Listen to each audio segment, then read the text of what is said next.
Oh, if it was Benicio del Toro, it would be more like. I'm feeling very violent right now. Flippy for real. What's that you say, my boy? Are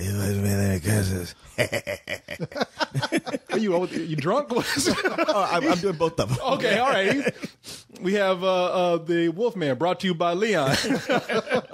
Wolfman. Leon is the Wolfman? That's He's right. a were-lemur at best. Hey, man, I bounce all around this room if you keep it up. I'm the were-badger. Badger. Yeah, he'll crawl all up in your ass. You ain't careful. So. Oh, that's the were-hamster. And that's Cyrus's Starting deal. out there already. I'm putting elastic around my pants sleeves. That's all I'm saying. But you know, we say that because I think that Benicio del Toro is really, really, really miscast for this movie. Oh boy, is he miscast in this movie. And I was trying to give that brother a chance. I don't think he's a bad actor. You know, it's not like Keanu Reeves in Bram Stoker's Dracula where you're like, you just can't act. Oh no, that's a whole other level This right is there. like, you just don't belong in this. Oops, sorry. my rhymes. It's like, you just don't belong in this century, brother. You're so patently not there. I'm surprised you don't pull out your iPhone from time to time and check stuff. You guys are so wrong because when he started to change, he looked like the werewolf as soon as he wrinkled his face. I'm telling you, they saved so much in the makeup budget just using him. Well, you say that, but the reason why he was cast was, first of all, this was a passion project of his for the longest time because he looks like Lon Chaney, and Lon Chaney was always an inspiration for him. You look at him next to a picture of Lon Chaney, it's like, holy crap, this guy really is a good stand-in Lon for Chaney him. Jr. Lon Chaney Jr. Yeah, he does look like him. And he actually is a werewolf. Yes, there you go. That does help. I was born for this project. No, That's what happened to the first 8 directors. I have the script. You show up on the set and it's like, the dog ate my homework last night. No, really, Benicio del Toro ate my fucking script last night. But you know, I agree He with is a method actor. I agree with you though. I was saying, like, man, he doesn't look right for this movie, but if there's one thing that I think he is right for, is that he does have a very painful face. I mean, not painful just to look at him, but painful as in he's just carrying a lot of pain in him. And this is a tragedy. I'm really torn on whether or not to say he's miscast in this. I like Del Toro a lot. I think there are scenes in this that he's really great in, but also he's reportedly really upset that he was not able to do some of the things he wanted to do with the character because of the way the director that came in and took over this project decided to run the film. Things like act. Yeah. Well, I mean, keep in mind this Actually kill people. This movie was directed by Joe Johnston, he's a classic shooter. He's just a guy that comes in. You get him to come in and finish up a series. He did Jumanji, Jurassic Park 3. Page Master. He came in 3 weeks before this movie shot. This was a Mark Romanek film, and Mark Romanek was having issues with the fact that the studio kept cutting scenes because of budget, because they wanted to cut back on the Wolfman's budget. But because it was in the middle of the writer's strike, they couldn't bring in a writer to fix certain elements of the story. So he was upset that they were going to make a film that wasn't cohesive, that didn't make any sense, that was centered around several scenes, but had lost several of its big expensive scenes. And he kind of gave them the ultimatum and said, look, either you fix this or I walk. And they said, fine, walk. And so he left, whether he was fired or left. Yeah, they brought in other directors like Frank Darabont. And well, they talked to them and they settled on Joe Johnston, who then just came in, took everything that was done and said, okay, action. And from that point on, supposedly the set was a nightmare. Like, there's all sorts of craziness. Rick Baker is pissed because he was promised that all these transformations were going to be practical, and Joe Johnston was like, yeah, that's nice and all, but I want to see if we can push the envelope on digital effects and make these digital transformations. So we'll leave your pretty makeup, but the transformations will be CG. I heard so much about that, and so much of what I saw was practical effects. There's tons of makeup in it. Yeah, there is. It was not all that CG. Well, the actual werewolf, like when they're full werewolf, is obviously practical, but when they're changing, that's almost entirely CG. And that was But something it looked that great. It did look good. I'll hand that. I mean, Yeah, Rick Baker is pissed about that's- that. I'm sorry, dude. Well, that's one of my things that I like about the movie is that they don't use a whole lot of CG. They use it when it's necessary. I mean, they use it when he's running. They use it when he's like about to attack somebody. They create a deer. Did they have a CG deer in there? Yeah, the deer was CG. Okay. Well, that's deer. Harrison got the hell out that movie too. He's still that werewolf was coming, so I don't mind that too much. But I mean, that's one creative decision that he may have made that did in fact work out kind of well. But I think that Joe Johnston was not the right guy to do this for a lot of reasons. I mean, obviously, at the very least, he must be gay, because why have Emily Blunt in here and just cover her in petticoats the entire time? We got to see side boob. Oh, barely. Barely, yeah. It's like, it's worse that she's turning around towards us, and you're like, come on. I know. 2 more centimeters. And then her arm swings around. Like, As big you as- bitch! The whole rest of the movie, she might as well be wearing robot socks. As big as she is right now, you don't think that was in her contract? That look, man, you get side boob. That's it. No, I've seen water balloon sexier than that. that ain't nothing. Just a little side of a round boob. But You're talking about the entire run of Maxim. Man, I'm not satisfied with that. But the thing is that we were talking about how maybe Joe Johnston wasn't the right guy for this, and we were talking about earlier how this is his. I swear this is his first rated R movie. And I mean, the closest thing that he's come to like being an edgy movie like this is Jurassic Park 3. And it kind of shows, but at the same time, I can't really criticize it for that, because there were some cool gore effects in this film. Hell, you know what? Y'all can say bad things about this movie all you want. When it comes to the gore scenes, every death in this movie made me flinch. Yeah. I had to give it props on that. I mean, just for that alone, it was worth sitting there. I'm like, wow, this is the first time I've seen something in a long time that got me every single time. One of the criticisms I kept hearing from people who saw it the night before we did was that as a horror film, it doesn't work. But I couldn't disagree more. I think that's the level only level this does work on, which it works really well. As a horror film, it starts building up to him turning into a werewolf again, and it makes you anxious about it, because whenever there's a wolf around, people die like nasty. Oh, yeah. And gory, and the Foley guy is just having a field day crunching shit with a hammer. Oh no! This is what's cool about it. They wanted to like take it back to the classic Wolfman. Because this isn't like we were talking about before. This isn't the Wolfman with the bodybuilder's body and the dog head. This is the Wolfman. What's the difference between a werewolf and a wolfman? The wolfman looks more like a man, has that kind of rounded Michael Landon head, where the werewolves always look like wolves. But when we think of the Wolfman and the Universal Wolfman, we're thinking about like back in the 40s when they had like Lon Chaney Jr. Yeah, and we're thinking like, all right, those kind of creatures, they've gotten to the point of just being funny now. They come up to the camera and they growl and somebody screams and it's kind of over. Oh yeah, no, the Wolfman. When we think about the Wolfman from that age, we think about a little kid giving them food at a petting zoo. Yeah. but now what they want to do is they want to actually create that classic Wolfman, but bring the gore in. And to a certain level, they succeed. Except with here, they've made this a period piece. And so, I mean, if you want to know about the movie, it's Benicio del Toro plays an American actor who returns to England to mourn the death of his brother, who was mauled to death by some mysterious creature on the countryside. And so when Benicio del Toro joins a bunch of villagers to go out and find this creature, he is attacked himself, miraculously survives, but as we all know by this point, it was a werewolf that attacks him. And whenever you're bitten by a werewolf or scratched or anything, then you too are cursed to carry the mark of the beast, as Anthony Hopkins would say. I think this movie is just a cautionary tale about going back home to visit your country cousins. That's what I thought. That's what I got out of it. You can never go home again. Prodigal son, my ass. I'm telling you, man, don't take your ass back to West Virginia. No. Yeah, Virginia, damn it. Okay. West Virginia. Yeah, they're not even turning to werewolves. They just attack you for no reason. Well, maybe laugh here. It was kind of an American werewolf, at least near London. God damn it. I know, it's not even a pun. It's true. But what I liked about this movie is that they did bring in the creepy atmosphere. We have that fog-ridden countryside. We have those his Benicio del Toro's home, which he is owned by his father in the movie, Anthony Hopkins, is almost like a big scary castle. These big hollow cavernous hallways that he never cleans. Yeah, he's got a manservant. It's like, what the fuck is the manservant for? There's cobwebs on the fucking banister, douchebag. Do you really want to know what that manservant's for? I know. Manservant. That's really about those words. There's no reason to clean those creepy castles because they always catch on fire. Yeah, that's I mean, every time you see a castle, it's like, oh, that's going to burn down before. Hey, man, nice place. Yeah, it's called the House of Usher. Come on in. No thanks. Yeah. Yeah, you know, what are you going to do? It's a castle. If you take the cobwebs out, then you ain't got no creep back. Yeah, you can just see the guy.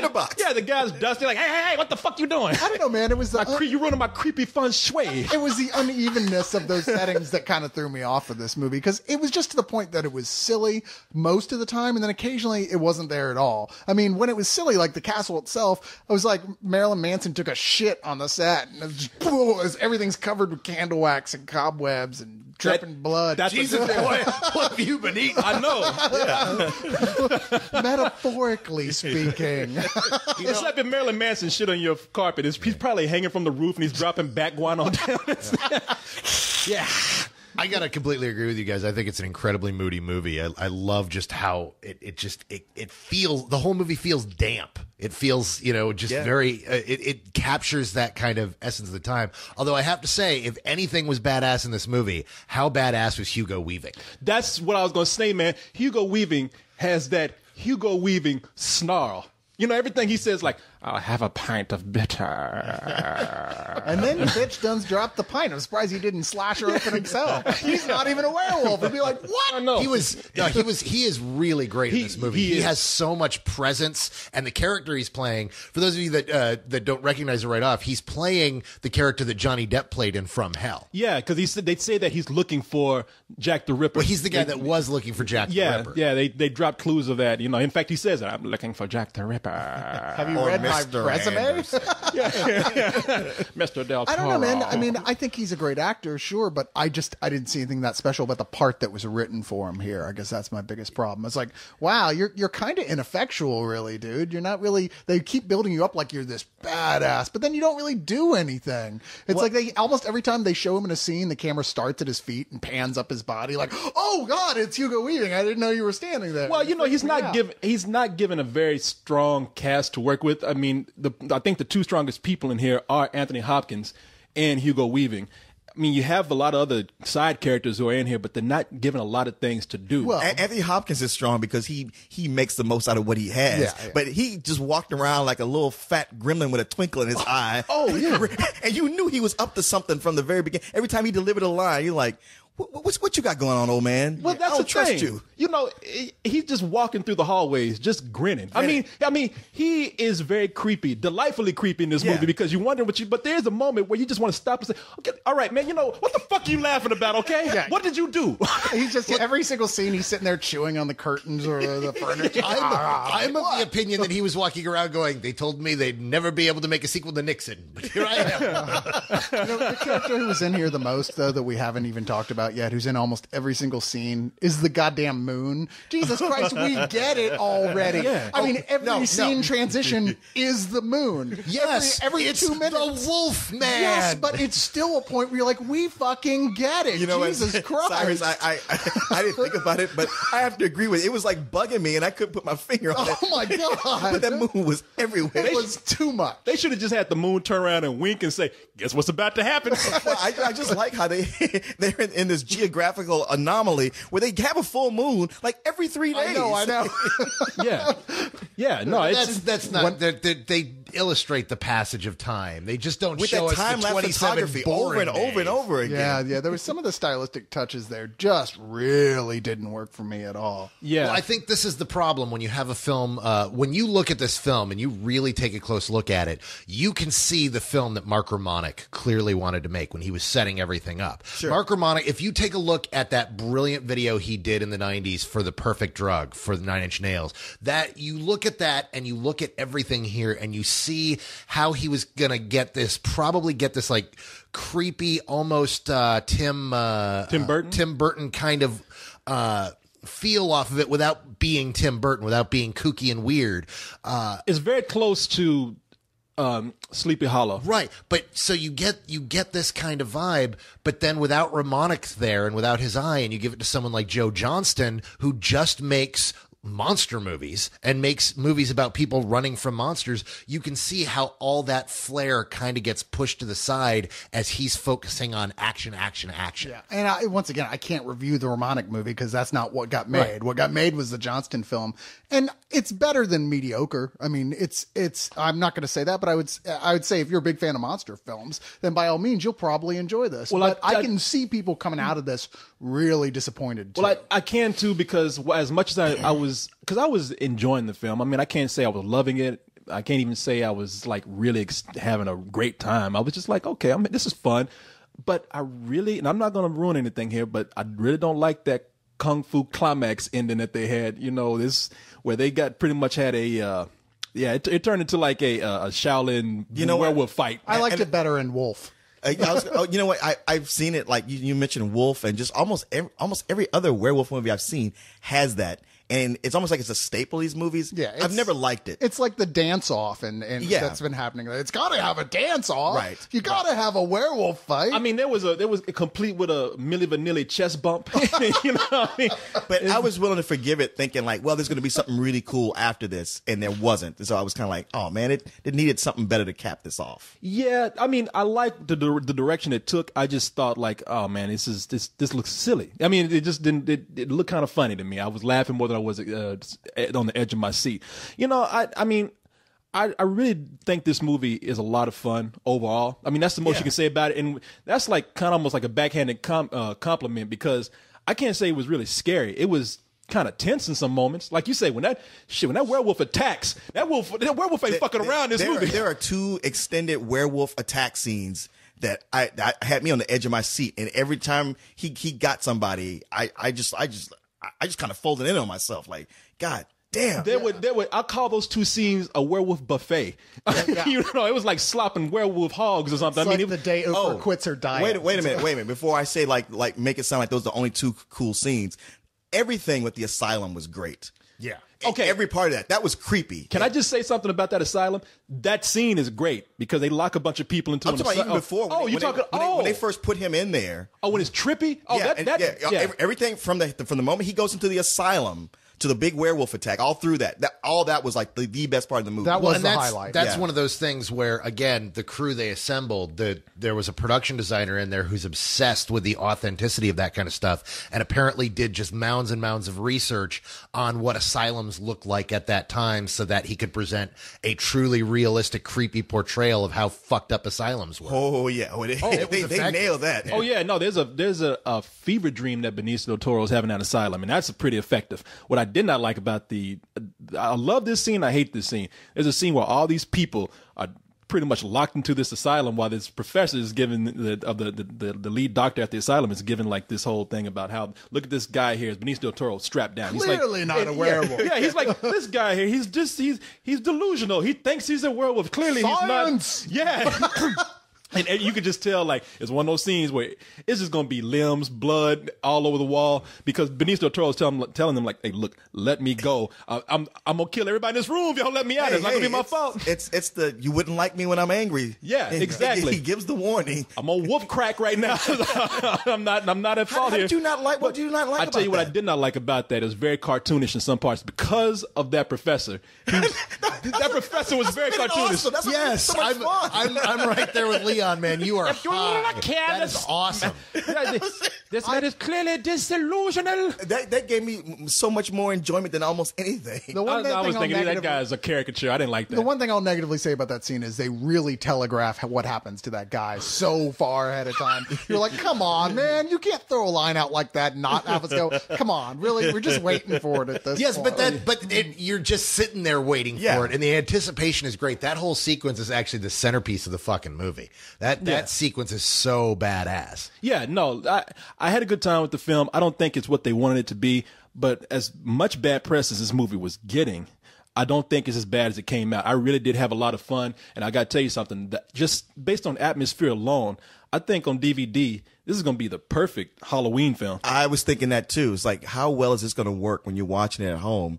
Where like some of these parts where it's kind of slow and there's not a whole lot of character development, but you're making your popcorn, you're getting snacks, you're getting everybody ready. So when it gets to the good scenes, you're right there, especially watching in the dark. They deleted a ton of stuff as well. Apparently, they're really proud of this DVD they've got coming out. They've got lots of extras, but most importantly, there's something like 27 minutes cut from the film that include a whole sequence at the beginning of the film where we get to know Larry Talbot before he just kind of jumps into the movie. So I'm really curious to see that and see how moody the final cut turns out. Yeah, I mean, after a very slow beginning, I have to say the movie picked up, and it was a really very slow beginning. I mean, between that slow beginning, and I got to tell you, I just can't say enough how Benicio del Toro was miscast because he was putting me to sleep. I don't think he was miscast at all. I think he was just. I think the direction Johnston took, because I've seen Del Toro a number of times, and he can be all over the map. He can be frenetic. He can be low key, and I think he was being really hamstrung. I'm not saying that he can't act because I think everybody here likes Benicio del Toro, but in this movie, I mean, I don't know, maybe it's bad direction. Is the wrong word. Well, I don't know because every time I saw him on the screen, I just got the feeling he didn't fit in that period. I mean, he might as well just came on and said, "Hey, brother, I'm a Wolfman." Almost every line he delivered just felt like he was standing out from every other actor in there. Hey, come on, I'm a Wolfman. I wasn't clear. Were they saying that his mother was a gypsy that Anthony Hopkins had married? Who cares? No. No, because she should seem darker skinned. I'm surprised it didn't just have footnotes at the end. There was so little character development at all. Oh, and by the way, here's all the parts we didn't have time to tell you about. Yeah, you going by that painting of his mother or the way she looked? Yeah. They just ran out of peach-colored paint. Next thing they had available. No, you know what? I give this movie a very low matinee, but a matinee because watching it in theater, I mean, when that Wolfman attacks, that sound gets loud.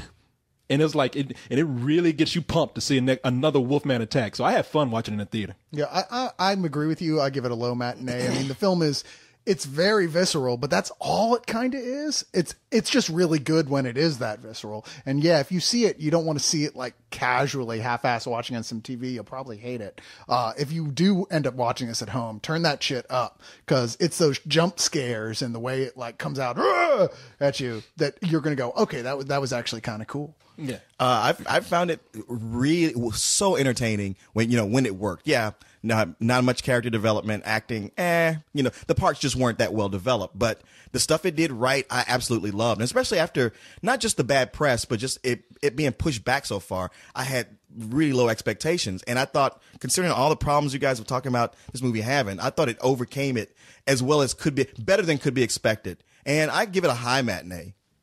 I completely disagree with all of you. It is a solid matinee. I don't understand where this low or high is coming from. It's a matinee movie. It's good, but it's not great. I liked it. I didn't love it. It failed to connect with me emotionally, but when it was cool, it was really freaking cool. I liked everybody in it. I even liked Benicio. I'm really anxious to see the director's cut and see if it actually goes, if it gets better, if there is a really good movie there. I don't know. I don't necessarily believe that there is, but I really want to see it. So. Solid matinee? Are you serious? Is he a wear critic or something? We only have him on when the full moon comes up so we can get a real fucking review from this guy?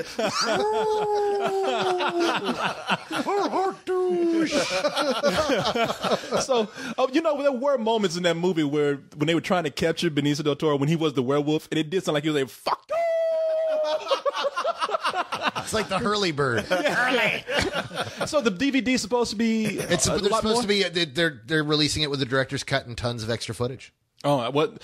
I really would like to see that because I do feel like this movie was missing a lot of stuff. Yeah, no, and that's exactly what you'll feel like walking out going, wow, I really would like to see the longer movie. Yeah. 15 more minutes of side boob. Or not only 15 more minutes of this, but in surround sound stereo, Hugo Weaving and Benicio del Toro just sharing that snappy dialogue.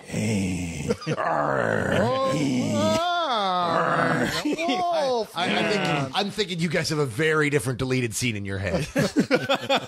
That manservant scene, yes. So they had to start from and that was before the costume was on. I just thought, like, what the fuck did he do to this guy, man? Did he get to get him drunk and let him just roam the set and just grin and smile? Because he always had a glass in his hand. He was always just smiling. He doesn't even know he was in a movie. Yeah. But the thing is he doesn't. There've been things for like 15 years about the fact that he is in and out mentally. That he's still a really great actor because it's so ingrained in what he does. He can memorize his lines. He can walk in. He can create this character. Then he totally forgets doing it. Like he doesn't remember filming Nixon at all. Well, neither does anyone else. That joke was there, but the truth is, I mean, when it appears that he may not be, entirely there, and so he finds this character, finds what he thinks he needs to be doing, and then just goes and does it, no matter how batshit crazy it is. You know what? He finds a bottle, and then the crew finds a camera, and they just follow him around while he's talking to himself. Because that's what it was like. It was like you could tell that there was nobody on the set with He's him. an alcoholic. He had to go to AA. Well, I wouldn't be get off of it. surprised if there was just no one on set, and he just kind of wandered the halls. Hey, what are you doing? Why are you talking to the microphone like we're still recording? We are still recording. Because we are still recording. Are we really? Hey, I'll cut it back on. I saw it. You've been punked. I was like, I'm not going to say anything. I know. I saw you on the look. You like. See,